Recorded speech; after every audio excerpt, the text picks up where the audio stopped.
G'day, Jason the Middle-Aged Gear Junkie here. This is the first episode in what I hope to be a series of podcasts called Discussions and Opinions. But before I begin, I want to say thank you to all the subscribers. And if you're not a subscriber, hopefully by the end of this, you'll consider clicking that little red button. So let's begin. The first discussion is going to be what makes the biggest difference to your tone. Over the years, I've been asked many times, what's more important, a good guitar or a good amp? To which I always reply, get a good amp, because a crap guitar will sound okay through a good amp, but a good guitar will sound crap through a crappy amp. Up until recently, my thinking was that the amp contributed 70% of your guitar tone and everything else made up the other 30%. Hence why my favourite two bits of gear that I own are my Mesa 2-channel solo head and my Fender Deluxe Reverb. But recently, I've begun to appreciate that there is much more to it than I previously thought. I've come to appreciate that a guitar tone is a collage of many different elements. So let's examine the major factors here. Firstly, the guitar you're playing. I would suggest that when you are setting up your guitar tone, that you do it with the guitar that you play the most. Now, guitars can have a variety of pickup types and pickup configurations. The most common are obviously single coils and humbuckers, but there's also P90s, mini humbuckers, lipstick pickups, trisonic, active pickups, and various other types. Your choice of pickups makes up a massive difference to your output, picking response, dynamics, and overall tone. Single coils tend to lend themselves to more dynamic playing, but they lose tone very quickly when you roll off the volume on your guitar. And typically they are lower output, meaning that the signal is not as hot, leaving your guitar. Humbuckers produce a hotter, more compressed, and usually darker tone than single coils. They handle high gain much better than single coils, but tend to have less character. The wood, body type, so that's solid, hollow, or semi-hollow, and the quality of the components also make a difference to your tone. A simple modification for a cheap guitar is to replace the volume pot with a good quality one.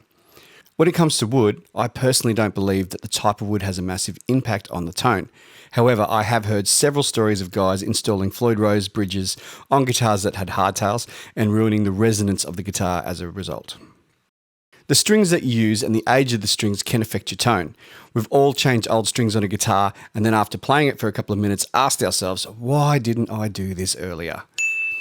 To find the strings that work for you and for your guitar, you need to try a bunch of different brands and gauges until you find the one. The pick that you use, or if you use your fingers, also comes into play. Plastic, metal, wood, and skin all sound different on guitar strings.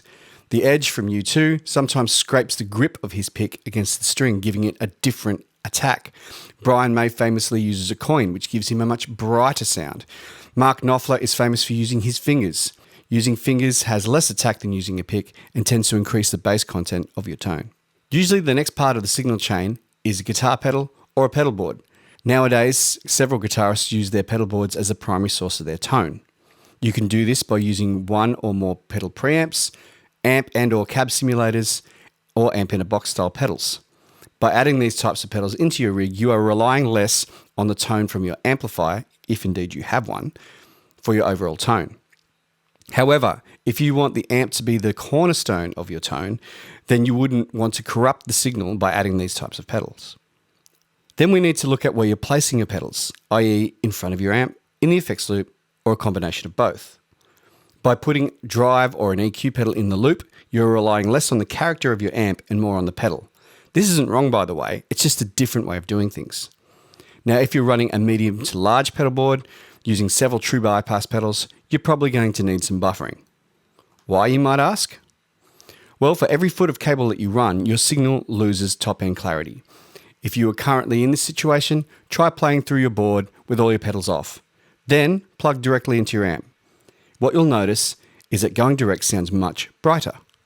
To replace the top-end signal loss, you will need at least one buffer. For the large pedal board, you may need one at the beginning and one at the end of your board. Before I get to the amplifier, it would be remiss of me not to mention cables. For most of us, we don't really think about the cables that we use. However, using cheap cables can have a similar effect on your signal as running through a large, true bypass pedal board.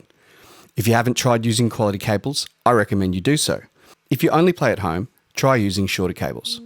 Now for your choice of amplifier.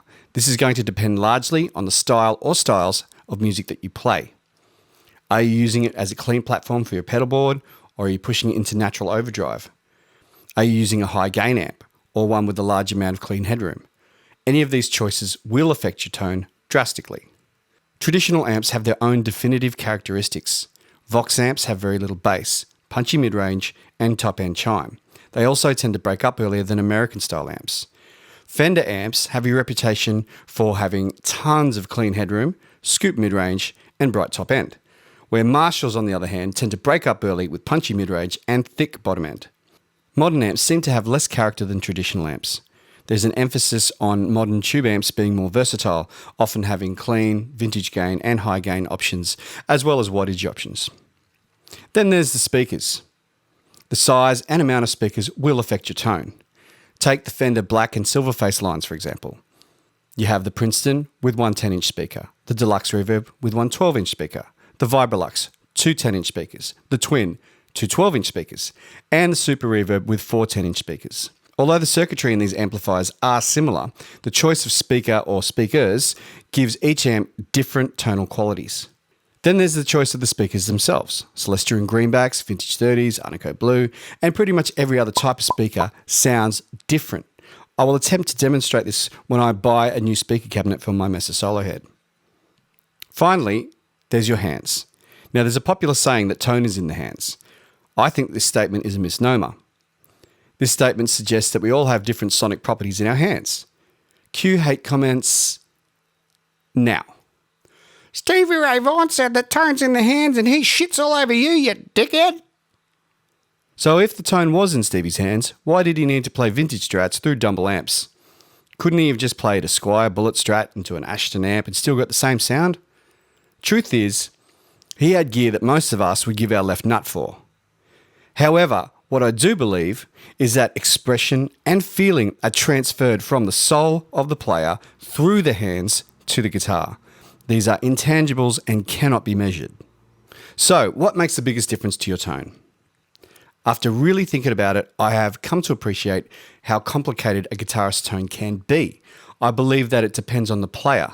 For some, it's the guitar. For others, it's their pedalboard or amp.